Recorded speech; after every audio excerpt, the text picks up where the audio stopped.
जय जय नारायण नारायण श्री नारायण जय नारायण श्री नारायण जय नारायण जय जय नारायण नारायण जय जय नारायण नारायण श्री नारायण जय नारायण श्री नारायण जय नारायण श्री नारायण जय नारायण श्री नारायण जय नारायण श्री नारायण श्री नारायण जय नारायण जय नारायण जय जय नारायण नारायण जय जय नारायण नारायण दिगंबरा दिगंबरा श्रीपाद वल्लभ दिगंबरा दिगंबरा दिगंबरा श्रीपाद वल्लभ दिगंबरा दिगंबरा दिगंबरा श्रीपाद वल्लभ दिगंबरा दिगंबरा दिगंबरा श्रीपाद वल्लभ दिगंबरा श्रीपाद वल्लभ दिगंबरा श्रीपाद वल्लभ दिगंबरा श्रीपाद वल्लभ दिगंबरा श्रीपाद वल्लभ दिगंबरा दिगंबरा दिगंबरा श्रीपाद वल्लभ दिगंबरा दिगंबरा दिगंबरा श्रीपाद वल्लभ दिगंबरा दिगंबरा दिगंबरा श्रीपाद वल्लभ दिगंबरा दिगंबरा दिगंबरा श्रीपाद वल्लभ दिगंबरा श्रीपाद वल्लभ दिगंबरा श्रीपाद वल्लभ दिगंबरा श्रीपाद वल्लभ दिगंबरा श्रीपाद वल्लभ दिगंबरा दिगंबरा दिगंबरा श्रीपाद वल्लभ दिगंबरा दिगंबरा दिगंबरा श्रीपाद वल्लभ दिगंबरा दिगंबरा दिगंबरा श्रीपाद वल्लभ दिगंबरा दिगंबरा दिगंबरा श्रीपाद वल्लभ दिगंबरा श्रीपाद वल्लभ दिगंबरा श्रीपाद वल्लभ दिगंबरा श्रीपाद वल्लभ दिगंबरा श्रीपाद वल्लभ दिगंबरा दिगंबरा दिगंबरा श्रीपाद वल्लभ दिगंबरा दिगंबरा दिगंबरा श्रीपाद वल्लभ दिगंबरा दिगंबरा दिगंबरा श्रीपाद वल्लभ दिगंबरा दिगंबरा दिगंबरा श्रीपाद वल्लभ दिगंबरा श्रीपाद वल्लभ दिगंबरा श्रीपाद वल्लभ दिगंबरा श्रीपाद वल्लभ दिगंबरा श्रीपाद वल्लभ दिगंबरा दिगंबरा दिगंबरा श्रीपाद वल्लभ दिगंबरा दिगंबरा दिगंबरा श्रीपाद वल्लभ दिगंबरा दिगंबरा दिगंबरा श्रीपाद वल्लभ दिगंबरा दिगंबरा दिगंबरा श्रीपाद वल्लभ दिगंबरा श्रीपाद वल्लभ दिगंबरा श्रीपाद वल्लभ दिगंबरा श्रीपाद वल्लभ दिगंबरा श्रीपाद वल्लभ दिगंबरा दिगंबरा दिगंबरा श्रीपाद वल्लभ दिगंबरा दिगंबरा दिगंबरा श्रीपाद वल्लभ दिगंबरा दिगंबरा दिगंबरा श्रीपाद वल्लभ दिगंबरा दिगंबरा दिगंबरा श्रीपाद वल्लभ दिगंबरा श्रीपाद वल्लभ दिगंबरा श्रीपाद वल्लभ दिगंबरा श्रीपाद वल्लभ दिगंबरा श्रीपाद वल्लभ दिगंबरा दिगंबरा दिगंबरा श्रीपाद वल्लभ दिगंबरा दिगंबरा दिगंबरा श्रीपाद वल्लभ दिगंबरा दिगंबरा दिगंबरा श्रीपाद वल्लभ दिगंबरा दिगंबरा दिगंबरा श्रीपाद वल्लभ दिगंबरा श्रीपाद वल्लभ दिगंबरा श्रीपाद वल्लभ दिगंबरा श्रीपाद वल्लभ दिगंबरा श्रीपाद वल्लभ दिगंबरा दिगंबरा दिगंबरा श्रीपाद वल्लभ दिगंबरा दिगंबरा दिगंबरा श्रीपाद वल्लभ दिगंबरा दिगंबरा दिगंबरा श्रीपाद वल्लभ दिगंबरा दिगंबरा दिगंबरा श्रीपाद वल्लभ दिगंबरा श्रीपाद वल्लभ दिगंबरा श्रीपाद वल्लभ दिगंबरा श्रीपाद वल्लभ दिगंबरा श्रीपाद वल्लभ दिगंबरा दिगंबरा दिगंबरा श्रीपाद वल्लभ दिगंबरा दिगंबरा दिगंबरा श्रीपाद वल्लभ दिगंबरा आहा दिगंबरा दिगंबरा श्रीपाद वल्लभ दिगंबरा दिगंबरा दिगंबरा श्रीपाद वल्लभ दिगंबरा. आज गुरुवार आहे आणि गुरुवारच्या निमित्ताने आपण सर्वजण दत्त महाराजांच्या दरबारामध्ये जमलोय. दर गुरुवार आणि दर पौर्णिमेला आपण या ठिकाणी जमत असतो आणि अण्णांनी जे आपल्याला कल्पतरूचा वृक्ष आपल्या सर्वांच्यासाठी या ठिकाणी अवतीर्ण केलेला आहे, लावलेला आहे. त्या वटवृक्षाच्या छायेखाली आपण दर गुरुवारी आणि दर पौर्णिमेला बसत असतो आणि ज्ञान समजून घेत असतो. म्हणून अण्णांना पहिल्यांदा आपण वंदन करायचंय आणि वंदन करून आपण सांगायचं की आम्ही दर गुरुवारी दर पौर्णिमेला या ठिकाणी येतोय आणि आल्यानंतर जे काही आपण जे ज्ञान आम्हाला दिलेले आहे त्या ज्ञानाच्या माध्यमातूनच आम्ही आमचं जे उर्वरित आयुष्य आहे ते तुमच्या सेवेसाठी समर्पित करतोय. हे आपण वारंवार सांगणं गरजेचं आहे, कारण की जन्माला आल्यानंतर आपण प्रत्येकाला एक ना एक दिवस जाणं आहे आणि हे सत्य आपण प्रत्येकाने स्वीकारणं गरजेचं आहे.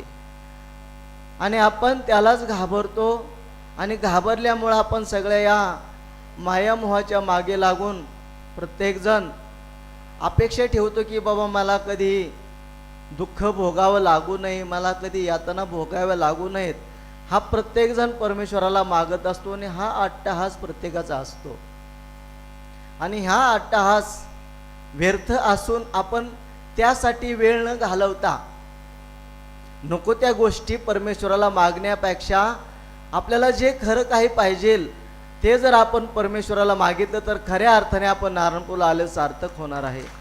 म्हणून आपण परमेश्वराला काय मागायचं तर परमेश्वराला हेच मागायचं की जे परमेश्वरा तुम्ही आम्हाला हा मानवाचा जन्म दिलेला आहे, लाख मोलाचा तोलाचा आणि किमतीचा हा परमेश्वरा जन्म दिलेला आहे की त्या जन्मामध्ये हात पाय कान नाक डोळे सर्व बाजूने युक्त आणि परिपूर्ण हा जो माणसाचा जन्म परमेश्वरा दिलेला आहे त्या जन्मामधून मला कशा पद्धतीने सुटता येईल, या जन्म मरण्याच्या फेऱ्यातून मला कशा पद्धतीने सुटता येईल यासाठी मी परमेश्वरा तुझा धावा करतो की या माध्यमातूनच या नामाच्या माध्यमातूनच मला तू तुझ्याजवळ बोलून घे. कारण की या सुख आणि दुःखाच्या मायेमध्ये मला अडकायचं नाही, कारण की सुख आणि दुःख हे प्रचंड वेदनादायी आहे. सुख जरी वेदनादायी आहे दुःखही वेदनादायी आहे.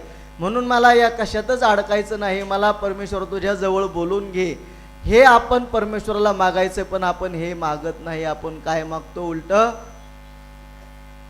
माझ्या संसारामध्ये मला कसं सुख मिळेल, मला पैसा कसा मिळेल, मला गाडी कशी मिळेल, मला बंगला कसा मिळेल, मला बायको कशी मिळेल, बायको मिळाली तर ती कशी असावी, पैसे खर्च करणारी असावी की संसार करणारी असावी, नवरा कसा मिळेल, मला पैसे देणारा मिळेल, ह्या सगळ्या नको त्या गोष्टी पायी आपण हा जन्म वायाला घालवतो. तो व्यर्थ आहे असं सांगितलं नाही परमेश्वराने की बाबा लग्न न करता आयुष्य घालवा, असं नाही. परमेश्वराने ते सुद्धा अण्णांनी ते सुद्धा सांगितलं की प्रपंच करून परमार्थ करा, हे सुद्धा सांगितलंय. परंतु कशा पद्धतीने करा याचं ज्ञान अण्णांनी आपल्याला दिलेलं आहे, पण ते ज्ञान आपण कोणी समजून घेत नाही. आणि नको त्या अट्टासापायी नको त्या उपद्व्यापापायी आपण या सगळ्या गोष्टी करत असतो आणि या जन्म मरण्याच्या फेऱ्यामध्ये आपण पुन्हा पुन्हा पुन्हा पुन्हा फिरत असतो आणि या नको त्या अट्टासापायी आपण आलेल्या या सुवर्ण संधीला आपण गमावून बसत असतो. म्हणून या सगळ्या गोष्टी सावधानतेने समजून घेतल्या पाहिजे की आपण जन्माला आलोय ना, मग आज ना उद्या आपण मरणार आहोत.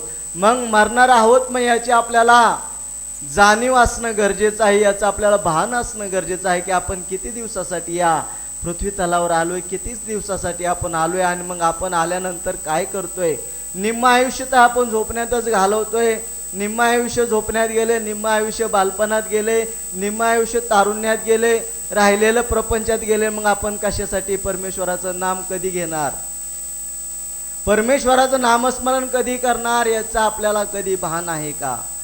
प्रत्येक जण माया मोहाच्या मागं लागलाय, प्रत्येक जण मुलांच्यासाठी करतोय, मुलांच्यासाठी करतोय. अरे ठीक आहे, मुलांच्यासाठी करताय, पण ते मुलं तुमच्यासाठी काय देणार आहेत याचा सुद्धा आपण प्रत्येकाने विचार केलाय का? तुम्ही सर्वजण मुलांच्यासाठी करताय, पण मुलं तुमच्यासाठी काय देणार आहेत हे ज्याचा आपण कधी विचार करत नाही. आपण नको त्या गोष्टीसाठी त्यांच्यासाठी अट्टहास करतोय, पराकाष्ठा करतोय, रात्रींचा दिवस करतोय, सगळ्या गोष्टी करतोय, पण मुलं काहीही आपल्याला देणार नाहीत. मुलं फक्त त्यांचा स्वार्थ बघणार आहेत. हे का? तर आपणही कधीतरी मुलं होतं आणि मुलं आपण सुद्धा आपल्या आईवडिलांना त्याच पद्धतीने बघितलेलं आहेत आणि म्हणून मुलं सुद्धा आपल्याला त्या पद्धतीनेच बघणार आहेत. ही परंपरा चालत आलेली आहेत. आपण दोषी आहोत असं नाही, कारण की हे निसर्गाचं चक्रच आहे. याला कोणीही कोणाला दोष देण्याची गरज नाही, परंतु आपण सावधान होणं गरजेचं आहे. आणि नारायणपूरला आलोय ना, अण्णांनी आपल्याला जे शिकवले ना, मग त्या मार्गाने जर चाललात तर सावधान झालात, नाही तर पुनरपि जननम पुनरपि मनरम ह्या सगळ्या गोष्टी चालूच राहणार आहेत. म्हणून सावधान व्हा, सावधान व्हा. नको त्या अट्टासापायी स्वतःचा आनंद या जन्माला येऊन त्या परमेश्वराला सुद्धा दुःख होणार आहे. अरे मी या माणसाला एवढा मोठा जन्म दिलाय आणि हा नको त्या अट्टासापायी तो स्वतःचा आनंद गमावतोय. नको त्या गोष्टीसाठी, नको त्या हव्यासापोटी, या स्वार्थापोटी तो स्वतःचा देहाला विसरतोय आणि मुलांच्यासाठी नको तर अट्टास करतोय. नारायणपूरला जातोय, कष्ट करतोय, मेहनत करतोय आणि काय मागतोय तर माझ्या मुलांना सुखी ठेव. अरे तो परमेश्वर सुखी ठेवणारच आहे ना, तो का दुःखी ठेवेल? कारण की हे सगळे आपण त्या परमेश्वराचीच मुलं आहोत ना, मग तो का दुःखी ठेवेल? परमेश्वर का दुःखी ठेवेल? प्रत्येकाच्या कर्माचा भोग प्रत्येकाला भोगावा लागणार आहे, त्यामध्ये आपण वाटेकरी होऊ शकत नाही. म्हणून स्वतःला जे आपल्याला योग्य करायचंय त्यासाठी आपण प्रत्येकाने अट्टास करणं गरजेचं आहे. नको त्यासाठी अट्टास करून काही सुद्धा उपयोग नाही. म्हणून स्वतःचा पहिल्यांदा आपण विचार करणं गरजेचं आहे की मी माणूस आहे, माणूस म्हणून मी जन्माला आलोय आणि माझं कर्तव्य काय आहे? तर माझं कर्तव्य एकच आहे की मी प्रपंच करता करता परमेश्वराचं नामस्मरण करणार आहे आणि माझ्या जन्माचा उद्धार करून घेणार आहे. ही पहिल्यांदा सगळ्यांनी गोष्ट समजून घेणं गरजेचं आहे. आणि हाच अट्टहास अण्णांनी अहोरात्र आपल्यासाठी केलेला आहे. रात्रंदिवस आपल्यासाठी झटलेत, राबलेत आणि ह्याचसाठी झटलेत की बाबांनो जागे व्हा, जागे व्हा आणि जागे होऊन या माणसाच्या जन्माला ओळखा. माणसासारखं राहून माणसासारखं जर जगलात तरच तुम्ही या माणसाच्या जन्मातून उद्धार करून घेतल्याशिवाय कदापि राहणार नाहीत. असा हा अट्टहास अण्णांनी आपल्यासाठी अहोरात्र केलेला आहे. आणि हा अट्टहास आपण जर समजूनच घेतला नाही, जाणूनच घेतला नाही, तर मग आपण नारायणपूरला येऊन काय उपयोग सांगा? नारायणपूरला आपण कशासाठी आलो? मग आपण प्रपंचासाठी आलो का? पैसा मागण्यासाठी आलो का? मुलांचं चांगलं व्हावं, मुलांना पैसा मिळावा म्हणून आपण नारायणपूरला आलोय का? नाही. हे सगळं बाजूला ठेवून आपण आपल्या जन्माचा उद्धार करून घेण्यासाठी आपण नारायणपूरला आलेलो आहे. आपण शिष्यत्व पत्करलेलं आहे, आपण शिष्यत्व पत्करलेलं आहे. आपण भक्त म्हणून नारायणपूरला आलेलो आहोत. दत्त महाराज जे आहेत ते तिन्ही तालाचे करते आहेत, जे जन्माला घालणारे आहेत, सांभाळ करणारे आहेत आणि घेऊन सुद्धा जाणारे आहेत. अशा दत्त महाराजांची आपण भक्ती करतोय, आपण त्यांची सेवा करतोय. एकनिष्ठतेने श्रद्धाभाव आणि विश्वास ठेवून आपण त्यांची जर सेवा करतोय, मग आपण घाबरायची कारण काय? आपण कशासाठी घाबरायचं की बाबा मी जर गेलो, मी जर मेलो तर माझ्या मुलांचं काय होईल? काही होणार नाही, चांगलंच होईल. तू फक्त जा. काय? तू फक्त इथून जा. तू एकदा गेला की त्यांची मुलं सगळे त्यांची सगळं व्यवस्थितपणा करतील, उलटी चांगलं करतील. बापाच्या कटकटीला दबून तो काही करत नाही. एकदा बाप गेला की तो व्यवस्थितपणाने सगळं करत असतो. हे चालत आलेले आहे आणि इथून पुढे सुद्धा चालणार आहे. म्हणून आपण आपल्याला हे समजू नये की बाबा मी गेलो तर माझं कसं होईल? काही होणार नाही, सगळं चालत राहणार आहे. फक्त आपण काम जन्माला आलोय याचं प्रत्येकाने प्रश्नाचं उत्तर सोडवण्याचं काम करायचंय, म्हणजे आपण नारायणपूरला आल्याचं सार्थक झालं. आपण त्या गुंत्यात गुंतायचंच नाही. परमेश्वराने जन्म दिलाय ना, मग सांभाळ तोच करणार आहे ना. आपण हे सगळ्या गोष्टी आई वडील निमित्त असतात. जन्म देणारा तोच असतो. जो जातो तोच परत येत असतो, जो जातो तोच परत येत असतो. ह्या सगळ्या गोष्टी, हे चक्र चालूच आहे. पण त्या चक्रात किती दिवस फिरायचं हा प्रश्न आहे ना.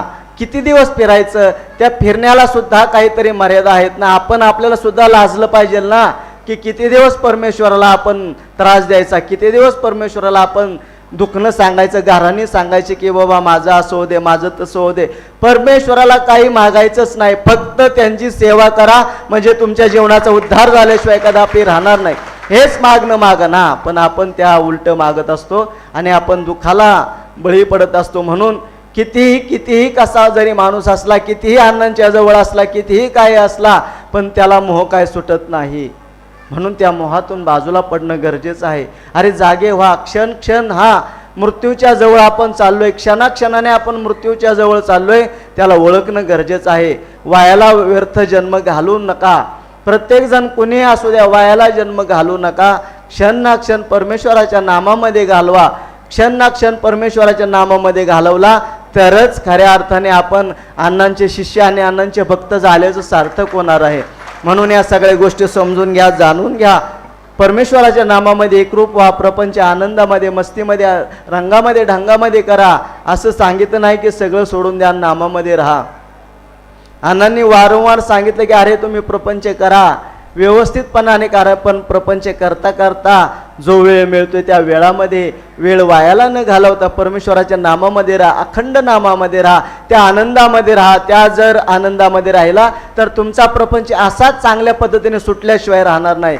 म्हणून परमेश्वराची जर तुम्ही मनापासून सेवा केली तर तुमच्या प्रपंचामध्ये कसल्याही प्रकारचे विघ्न येणार नाही, कसल्याही प्रकारची बाधा येणार नाही. परंतु आपण प्राधान्य पहिलं परमेश्वराच्या भक्तीला दिलं पाहिजे. परमेश्वराच्या सेवेला जर आपण प्राधान्य दिलं तर तुमच्या प्रपंचामध्ये कुठल्याही प्रकारची अडचण येणार नाही, कुठल्याही प्रकारचा त्रास होणार नाही.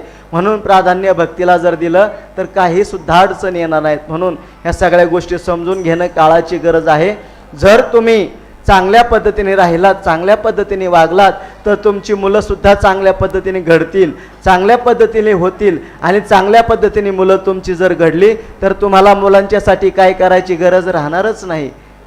जर मुलांच्यासाठी काही करायची गरज राहणार नाही तर मग आपल्याला वेळ परमेश्वराच्या नामस्मरणासाठी घालवा, परमेश्वराच्या नामस्मरणासाठी घालवा. आणि जर त्या नामस्मरणासाठी आपण जर वेळ दिला तर आपल्याला कुठल्याही गोष्टीचं दुःख भोगावं लागणार नाही, कुठल्याही गोष्टीचं यातना भोगावं लागणार नाही. कारण की हा जो काळ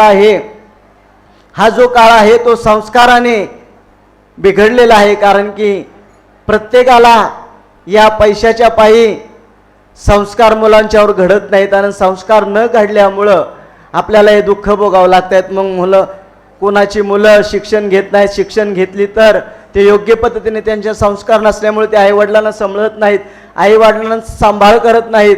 ह्या सगळ्या गोष्टी येतात कुठं तर आपण त्यांच्यावर लक्ष न दिल्यामुळं. काहींचं लक्ष असतंय, काहींचं लक्ष नसतंय. म्हणून ह्या सगळ्या गोष्टी समजून घेणं गरजेचं आहे. समजूतदारपणाने समजून घ्या. लहानपणापासूनच आपले योग्य संस्कार त्यांच्या मुलांच्यावर लावले तर मोठ्यापणी आपल्याला त्यांना वेगळं वळण लावायची गरज राहणार नाही. कारण की ते लहानपणापासूनच ते मूल तयार होत असतं. चांगले संस्कार त्याच्यावर घडत असतात आणि चांगले संस्कार जर घडले तर ते म्हातारपणीला तुमचाच आधार होणार आहेत आणि तुमचा आधार होऊन तुमचं योग्य पद्धतीने सांभाळ करणार आहेत. आणि सांभाळ केल्यानंतर आपल्याला काय अजून पाहिजे? आपली एकच अपेक्षा असते, आईवडिलांची एकच अपेक्षा असते की आपण लहानाचं त्यांना मोठं केलेलं असतं.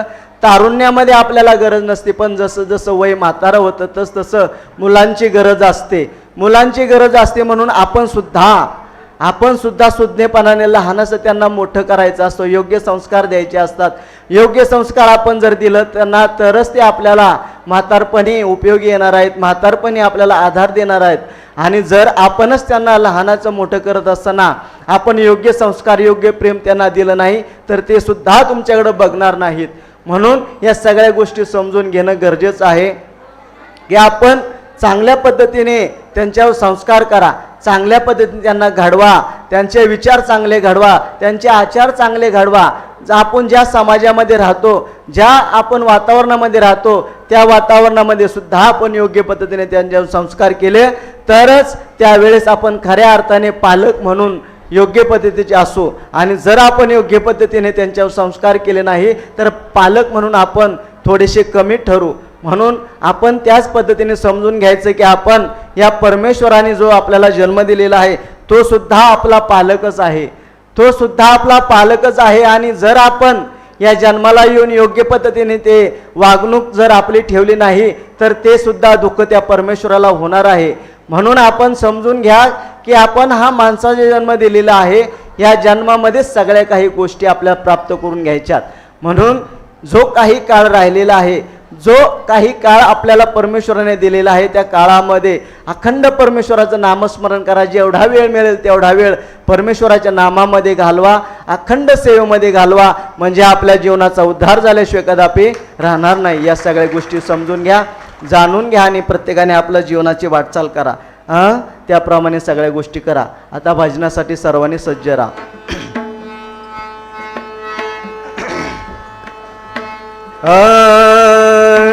जय जय गुरुदेव दत्तात्रेय अनुसय सुता. जय गुरुदेव दत्तात्रेय अनुसय सुता. जय जय गुरुदेव दत्तात्रेय अनुसय सुता. जय गुरुदेव दत्तात्रेय अनुसय सुता. आत्रेय अनुसय सुता. अनुसय सुता. आत्रेय अनुसय सुता. अनुसय सुता. जय जय गुरुदेव दत्तात्रेय अनुसय सुता. जय गुरुदेव दत्तात्रेय अनुसय सुता. जय जय गुरुदेव दत्तात्रेय अनुसय सुता. जय गुरुदेव दत्तात्रेय अनुसय सुता. आत्रेय अनुसय सुता. अनुसय सुता. आत्रेय अनुसय सुता.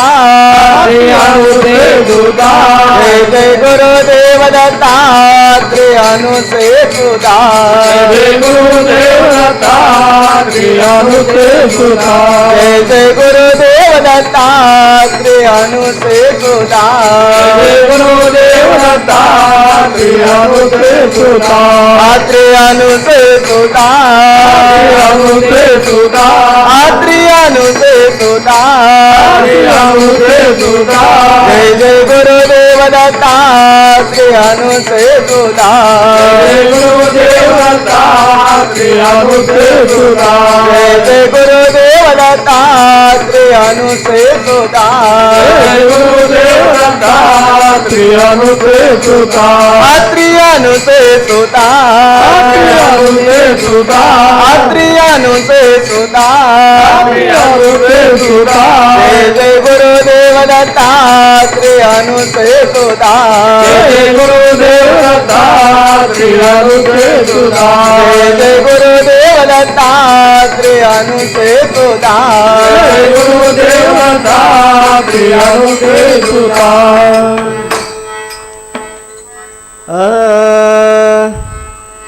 गोपाला गोपाला देवकी नंदन गोपाला. गोपाला गोपाला देवकी नंदन गोपाला. गोपाला गोपाला देवकी नंदन गोपाला. गोपाला गोपाला देवकी नंदन गोपाला. देवकी नंदन गोपाला. देवकी नंदन गोपाला. देवकी नंदन गोपाला. देवकी नंदन गोपाला. गोपाला गोपाला देवकी नंदन गोपाला. गोपाला गोपाला देवकी नंदन गोपाला. गोपाला गोपाला देवकी नंदन गोपाला. गोपाला गोपाला देवकी नंदन गोपाला. देवकी नंदन गोपाला. देवकी नंदन गोपाला. देवकी नंदन गोपाला. देवकी नंदन गोपाला. गोपाला गोपाला देवकी नंदन गोपाला. गोपाला गोपाला देवकी नंदन गोपाला. गोपाला गोपाला देवकी नंदन गोपाला. गोपाला गोपाला देवकी नंदन गोपाला. कसं असतं दत्त महाराजांची भक्ती कशी असते बघा. आता हे आमचे पाटील आहेत बघा, आजचे अन्नदाते. त्यांना त्यांच्या वाढदिवसाच्या दिवशी अन्नदान करायचं होतं, पण त्यांचे वडील दर गुरुवारी येणारे भक्त, दर गुरुवारी त्यांची नित्यनेमाने सेवा असायची. एकही गुरुवार त्यांनी चुकवला नाही. नेमका त्यांना स्वर्गवास सुद्धा गुरुवारचा झाला आणि आजची तिथी आलेली आहे आणि नेमकं योगायोगाने त्यांना याच दिवशीच अन्नदान आलेलं आहे. आज त्यांना माहिती नव्हतं, पण त्यांनी घरी गेल्यानंतर कॅलेंडर पाहिलं आणि त्यांनी पाहिलं की बाबा आजची स्थिती आहे, वडिलांनी स्वर्गवास झालेले. ही दत्त महाराजांची भक्ती आहे आणि ते संस्कारामुळे त्यांचे योग्य पद्धतीने त्यांचा मुलगा घडला आणि तो सुद्धा नारायणपूरची वारी करू लागला. म्हणून आपण काळजी करायची गरज नाही. सर्वस्व त्यांच्यावर सोपवलं ना की बिंदास राहिल्यानंतर सगळं काही आनंदाचा आनंद होत असतो. म्हणून आपण त्यांच्यावर सोपवा. आपण आपल्याला मीपणाने अहंकाराने कधीही वागू नका. प्रपंचामध्ये जे काही आहे ते परमेश्वरा तुझंच आहे, तूच करून घे, आम्ही फक्त निमित्त आहोत, असं ज्या वेळेस आपण त्यांना सांगू ना त्यावेळेस आपलं कल्याणच झाल्याशिवाय कदापि राहणार नाही. सगळ्यांचं कल्याण होणार नाही. फक्त आपण मितूपणाची बोलवून करायला शिका. अहंकाराला सोडून द्या, षडविकारांना सोडून द्या आणि त्यांच्या चरणाशी एकरूप व्हा. म्हणजे सगळ्या गोष्टी व्यवस्थितपणे सुरळीत होऊन चांगल्या पद्धतीने त्यांचा मुलगा येऊ लागला, त्यांचा मुलगा येऊ लागला, त्यांचा मुलगा येऊ लागला. ही पिढी नारायणपूरला चालू झाली कारण की संस्कार त्यांच्यावर घडले. म्हणून लहानपणापासून जर संस्कार केले ना तर मोठेपणी संस्कार करायची गरज नसते.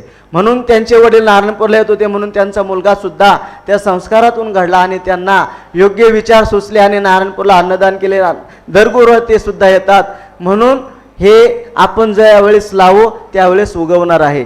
म्हणून भक्तीचं बीज लावा आणि आनंदाचे फळं भोगल्याशिवाय आपण राहणार नाही. म्हणून भक्ती ही अखंड करणं गरजेचं आहे.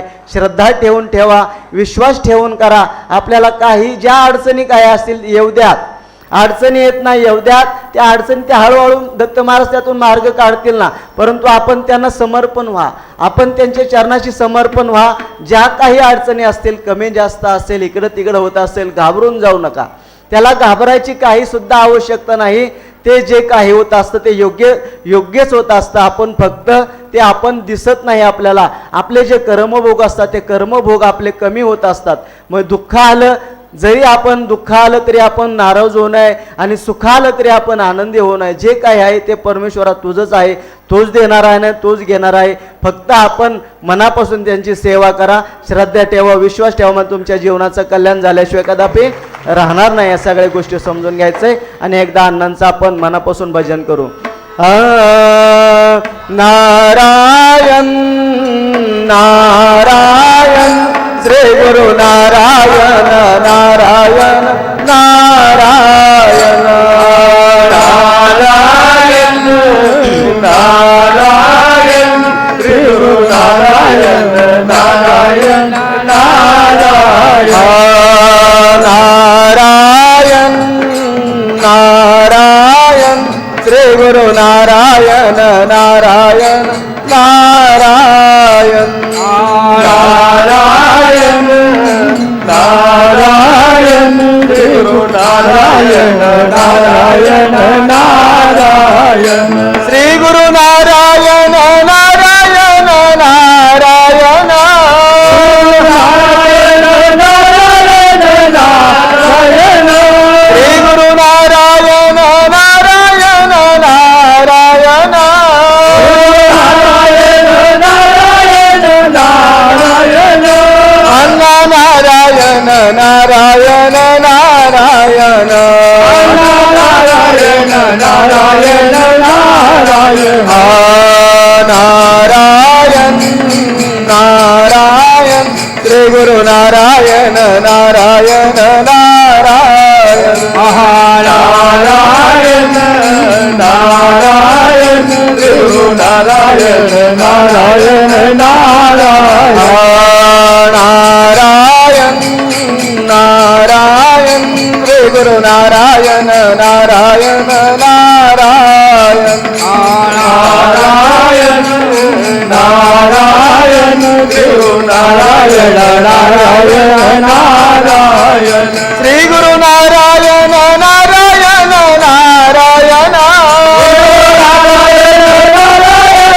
नारायण सद्गुरु नारायण नारायण नारायण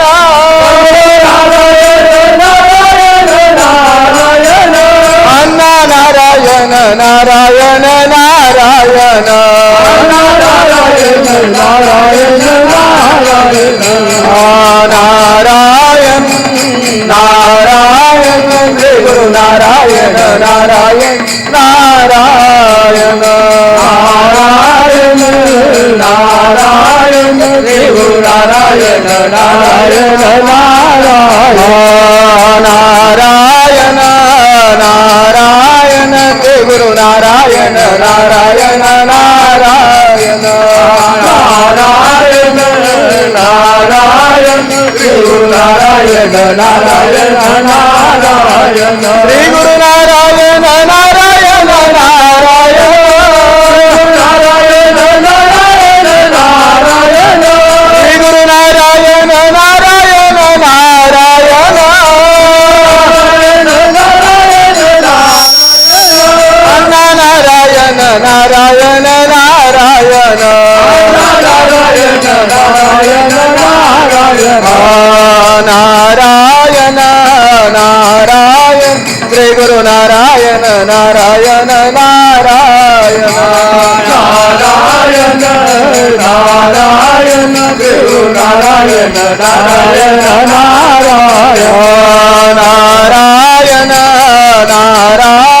श्री गुरु नारायण नारायण नारायण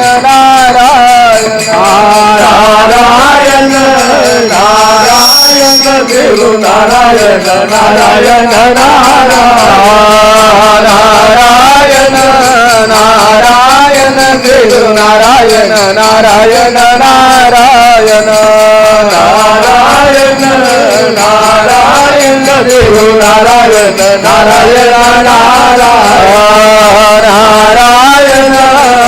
नारायण श्री गुरु नारायण नारायण नारायण नारायण नारायण श्री गुरु नारायण नारायण नारायण गुरु नारायण नारायण नारायण. सर्वांनी मनापासून म्हणले एकदा हात वर करा, त्या परमेश्वराला हाक मारायची आपल्याला. गुरुदेव दत्त गुरुदेव दत्त गुरुदेव दत्त विश्व चैतन्य सद्गुरु नारायण महाराज की जय. सर्वांना दत्त महाराजांच्या वतीने अण्णांच्या वतीने मनपूर्वक आशीर्वाद. सर्वांनी आनंदी राहा, समाधानी राहा आणि आपल्या कर्तव्याला विसरू नका. जे आपलं कर्तव्य आहे की माणसाच्या जन्मात येऊन आपल्याला परमेश्वराची भक्ती करायची, परमेश्वराची सेवा करायची, हे कर्तव्य मात्र सगळ्यांनी मनापासून समजून घ्या आणि त्याप्रमाणे आपल्या जीवनामध्ये अवलंब करा. म्हणजे तुमच्या जीवनाचं कल्याण झाल्याशिवाय कदापि राहणार नाही. या सगळ्या गोष्टी समजून घ्या. आता बाकीचा भाग थोडक्यात नाना समजून सांगतील. वेळ झालेला आहे पावसाची.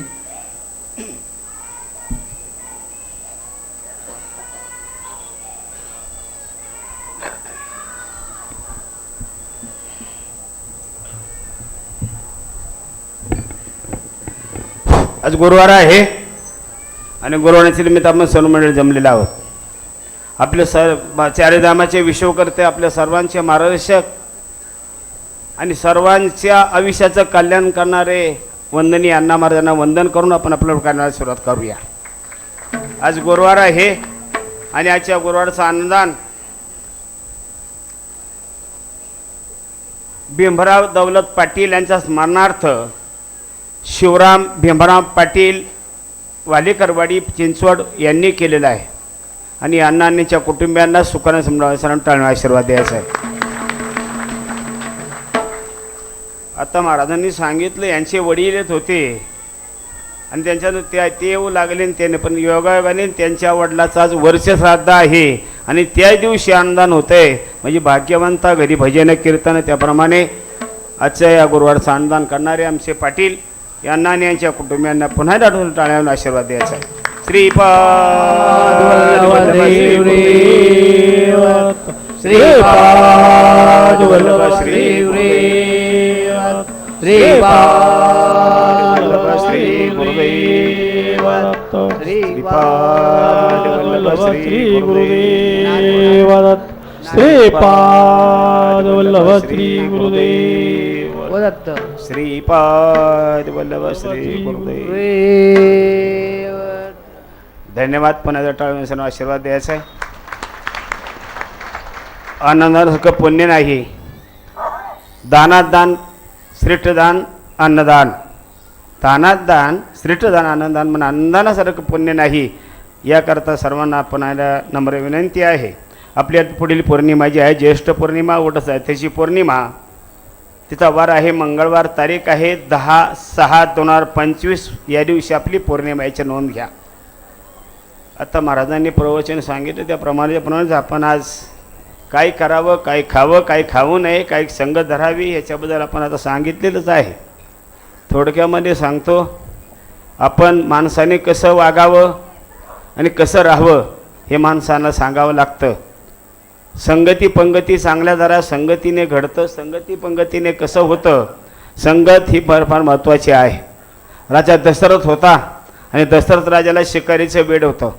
दशरथ राजा शिकारीला गेले आणि शिकारीला गेल्याच्या नंतर दिवसभर काही शिकार मिळले नाही. दुपारी 3-3:30 वाजले. उन्हाचा टाईम झाला म्हणून शिकार मिळाला म्हणून एका तलावाच्या कडेला थोडेसे थांबले. आणि थांबल्याच्या नंतर त्यांना वाटलं इथे शिकार, एखादा प्राणी येईल, आपल्याला आपली शिकार होईल म्हणून त्या ठिकाणी थांबले. दैबे धरून थांबले आणि बाण धरून बसले. आणि त्याच वेळेला श्रावणबाळ आपल्या आईवडिलाला घेऊन काशी यात्रेला चालला होता. व आईवडील अंध होते, उन्हाची वेळ होती म्हणून त्यांनी आईवडील म्हणले, अरे श्रावणा, आम्हाला थोडं पाणी दिलं तर बरं होईल. श्रावणाला प्रश्न पडला. थोडा चालला, पुढं तलाव दिसला आणि तलावामध्ये पाणी आहे म्हणून श्रावण बाळाने आईवडिलाची कावड झाडाखाली ठेवली आणि पुढं गेले आणि पाणी आणण्याकरता झारी घेऊन गेले होते. झारी पाण्यामध्ये बुडवल्याबरोबर आवाज आला.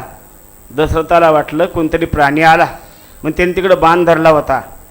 तो जसा बाण सोडला असा बाण हा श्रावणाच्या काळजामध्ये शिरला आणि श्रावण बाळ घायल झाला. तर त्यावेळेला आई ग असा आवाज आला. दशरथाला वाटलं अरे कोणतरी माणूस आहे. दशरथ राजा जवळ गेले. हा श्रावण बाळ होता. श्रावणाने ओळखलं, राजा अरे मी श्रावण बाळ आहे. म्हणले चुकलं माझ्याकडून, असू द्या म्हणले, पण काय करा, आमचे आईवडील अंध आहेत, काशी यात्रेला निघालेलं आहे आणि या झाडाखाली आहे, त्यांना थोडं पाणी नेऊन द्या. तर दशरथाला प्रश्न पडला, तुम्ही चला म्हणले, तुमचा बाण माझ्या काळजामध्ये शिरलेला आहे. आणि थोड्या वेळ ते गतरप्राण झाले. आता श्रावण वारल्याच्या नंतर आता प्रश्न पडला, जावं तरी पाप, नाही जावं तरी पाप, मग काय करायचं. दशरथ राजा निघाले, झारी घेऊन पाणी घेऊन गेले. आई वडील झाडाखाली बसले होते, अंध होते. थोडा पावलाचा आवाज ऐकला. ऐकल्याबरोबरच त्याने विचारलं, अरे श्रावणा, का आमच्याबरोबर बोला ना तू? उन्हा तुला त्रास झाला का? तुला पाणी मिळलं नाही का? अरे श्रावणा बोल ना तू. दशरथाला प्रश्न पडला. आता खरं सांगावं तरी प्रश्न, नाही सांगावं तरी प्रश्न. मग श्रावण बाळ, आमचा श्रावण बाळ आई वडील म्हणतात. आणि मग दशरथाच्या जवळ गेला, तुमचा श्रावण बाळ माझ्याकडून अशा पाण्याला असताना माझ्या बाणानं तो घायाळून तो खलाच वारलेला आहे. म्हणजे कुठे तो श्रावण? नाही म्हणजे वारला तो. आई वडील तळमळ करून त्यांनी आत्मा सोडून दिला दोघांनी.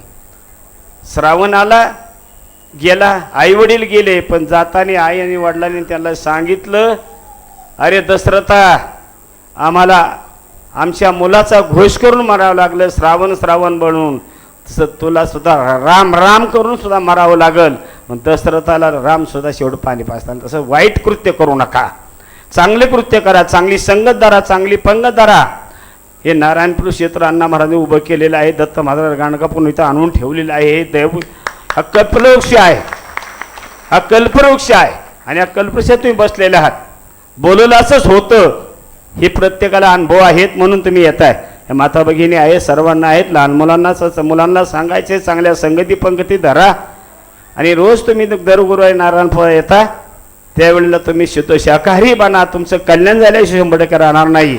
या ठिकाणी सांगणार काही चिकार आहे. पावसाचे दिवस आहे. आता आरती होईल. आरती मार्गाची नोंद घ्या.